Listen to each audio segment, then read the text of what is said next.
The deceased is Gennady Banovsky, which is this gentleman here. In a cramped police interview room, 3 Gold Coast detectives are reopening one of this country's most baffling cold cases. Banovsky was outside on his own. 2 males have approached Banovsky and one's fired a number of shots at him and he's been hit a number of times. Gennady Banovsky lived in an affluent Gold Coast suburb with his wife and their 6-year-old daughter. The Russian immigrant gave the appearance of a successful businessman without an enemy in the world. Or so it seemed until the 25th of July 2000.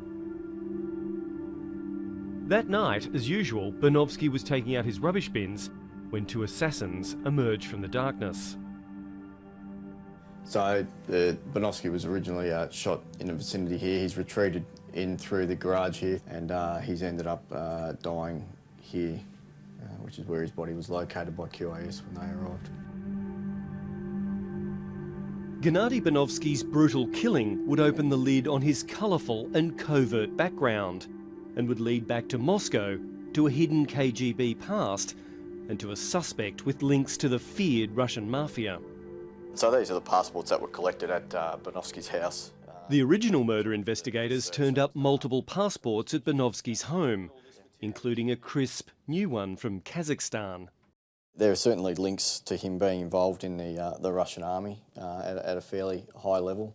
There's information that indicates that he may have been involved in the KGB as well. So, you know, that makes it obviously very interesting, but at times it might cause us some hurdles with obtaining information from back in Russia, you know. And because it's classified? Of course. And what's very important in these sort of investigations is trying to obtain as much background on you know, your victims and your suspects and your witnesses, because it builds a picture as to what may motivate the offence. 730 has been given exclusive access to the Banovsky cold case investigation, known as Operation Point. Ballistics and all that, was that run out? Ballistics has been run out yet. They're still in possession of the cartridges, etc. as well. It's being led by Detective Inspector Mark Hogan, a 28-year veteran of the force. This is a historical matter from 18 years ago, and we'd like to bring some closure to it. Doing the legwork are Detective Simon Garrett and Cameron Hardham. So what do you think, Simon? There's definite opportunities. It's a violent offence. You know, the criminality involved here is of a high level, so we certainly owe it to try and get anyone involved before the courts and finish the job. Gennady Banovsky wasn't just a KGB foot soldier. He was one of the spy service's elite, a colonel.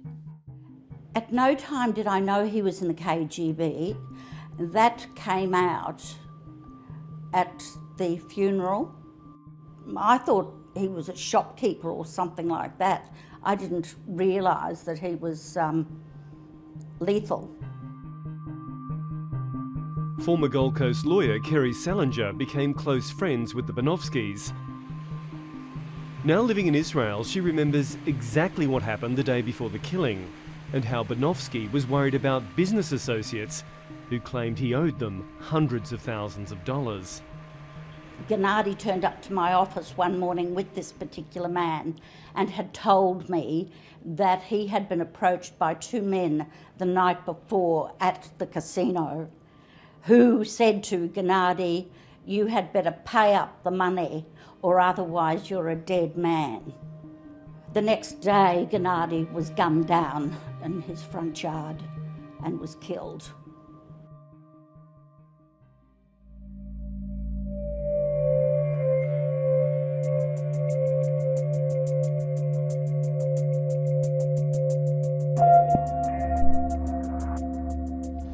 All right, so this is the street it happened. Effectively, it runs parallel to that river we saw, the Nerang River. Simon Garrett is particularly keen to crack this 18-year-old cold case. As a young detective, I worked on this investigation, you know, more of the generalised role, so it's something that's always stuck in my mind. There's an even more sinister side to this story, and it happened here, metres from the crime scene next to the Nerang River on a stretch of pricey Gold Coast real estate. It's speculated that Gennady Banovsky was the victim of a James Bond-style hit, involving his killers scuba diving to their target before slipping away into the night. So, let's talk about the big theory that everyone's excited about, the Frogmen. Well, yeah, so there's a witness who was in a car not far from the actual scene who's seen two males basically coming from the direction of the scene, and through her description, it's, you know, tight black clothing or possibly a wetsuit. That's where the Frogman Theory's come about. So you've got to have a look at that theory, that is the Frogman Theory. That's right, yeah. The Frogman Theory has interested tabloid news editors for years, and this investigation will determine once and for all if it's fact or fiction. And they have a chief suspect they're willing to identify. He was a business partner of Banovsky's and a man with suspected links to the Russian mafia. His name is Oleg Kuzmin. We have been speaking with Russian authorities through Interpol, where they've been providing information, mainly in regards to Kuzmin and his status at the moment over there. So we're seeking whether he's sort of travelled outside of Russia during the period of time that he's left Australia, and also there's information that he may be in custody at the moment for another offence. So they're providing that information. It's slow because it goes through a number of channels. Oleg Kuzmin may have presented himself as a legitimate businessman, but it appears he had some serious underworld connections. There's a number of sources that are giving us that information that he was involved with the Russian mafia, yes. And the Russian mafia, that's a pretty big fish to take on, isn't it? Yeah, it is. It is. And hard to penetrate. Oh, definitely. While the detectives on this case have had to go through Interpol or official Russian government channels to try and find out more about Oleg Kuzmin and his whereabouts, we've engaged a Russia-based investigator who specialises in tracking people down.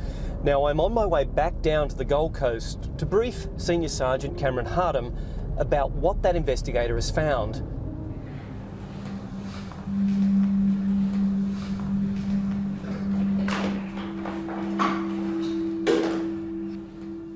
What the investigators found, which is very interesting, is his exact address in St. Petersburg. We've got the apartment building, the street, the apartment number.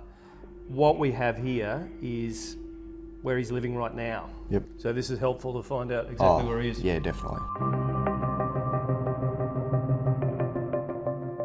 The ABC also turned up dozens of photos from Oleg Kuzmin's Russian social media, revealing a man who roams freely without an apparent care in the world.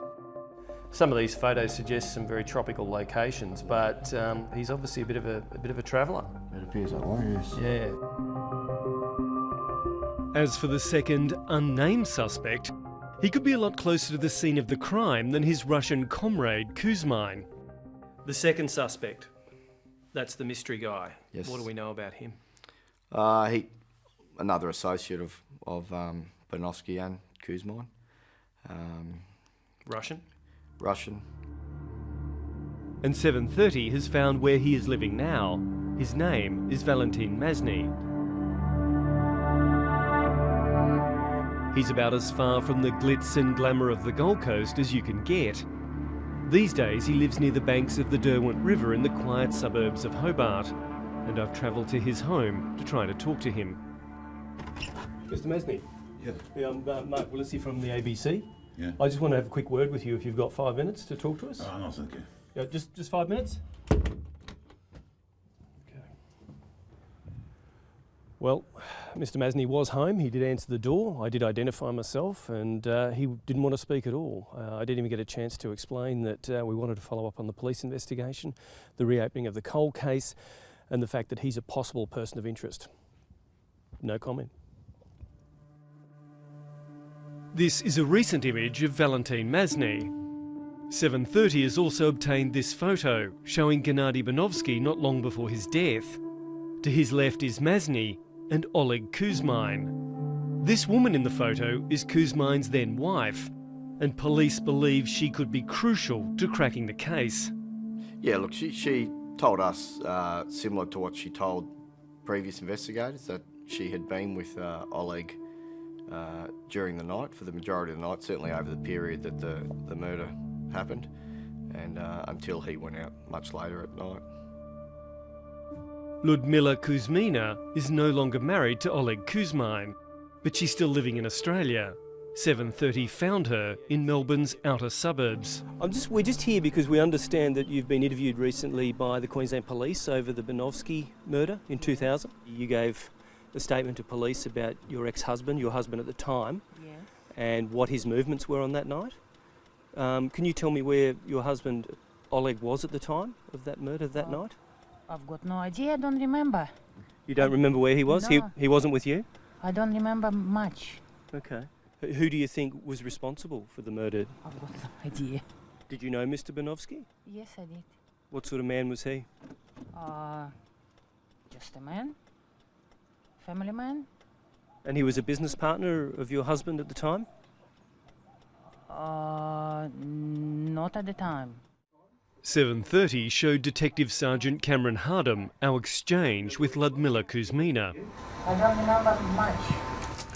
I don't remember. How does that tally with what you've been told and what previous investigators have been told by Ludmila? Well, yeah, that's different from what we've been told. She's given us a version as to where he was during the night of the murder. That he was at home? Yes, that's right. So does this mean technically, from what she said, Oleg doesn't have an alibi?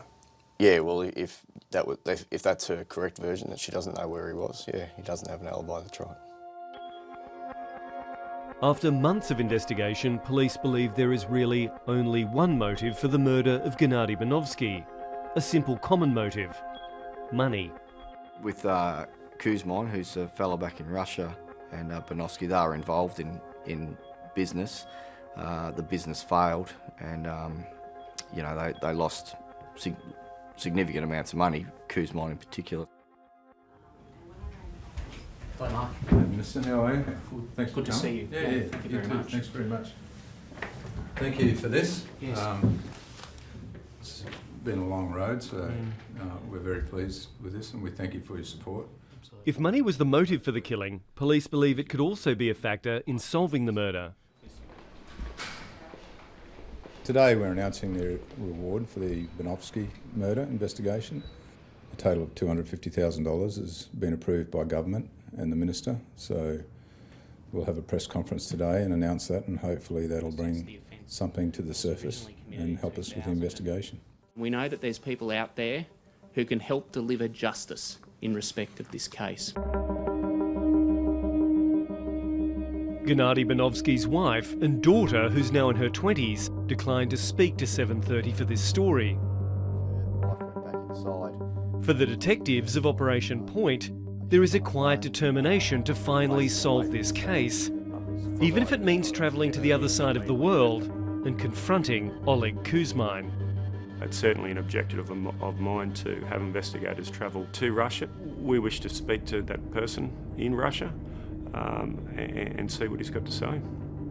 I think closure is important not only for the victims but also for people like myself who sit and often wonder what the circumstances were and so on. So I sort of look forward to that day.